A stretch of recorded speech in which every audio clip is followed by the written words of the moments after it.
बिस्मिल्लाहिर्रहमानिर्रहीम। अस्सलाम वालेकुम। Welcome viewers. Saudi Urdu news channel को देखने और पसंद करने का बहुत बहुत शुक्रिया। अगर आप मेरे चैनल पर नए व्यूवर हैं तो प्लीज़ मेरा चैनल जल्दी से सब्सक्राइब करें। बेल बटन में ऑल के ऑप्शन को लाजमी सेलेक्ट कीजिएगा ताकि तमाम वीडियोस बर वक्त आपको मिलती रहें।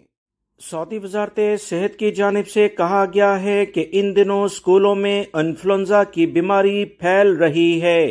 खज़ां और सर्दी के मौसम में इन्फ्लुएंजा लगने के इम्कानात बढ़ जाते हैं। सऊदी वजारत सेहत ने वालिदैन को हदायत की है कि वो बच्चों को इन्फ्लुएंजा वायरस से बचाने के लिए बार बार हाथ धोते रहने की ताकीद करें।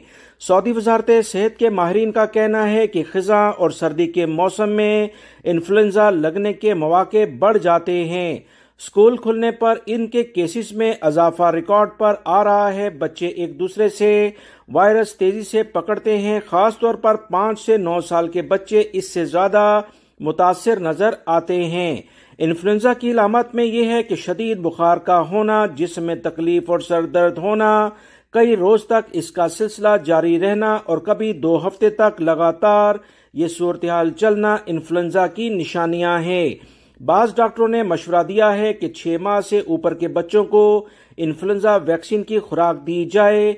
ये 60 साल तक के लोगों के लिए भी मुफीद है। सऊदी वजारत सेहत के माहिरीन का मजीद कहना है कि मौसम खिज़ां शुरू होते ही इन्फ्लुएंजा केसेस बढ़ जाता है। सितंबर या अक्टूबर में इसका सिलसिला शुरू हो जाता है।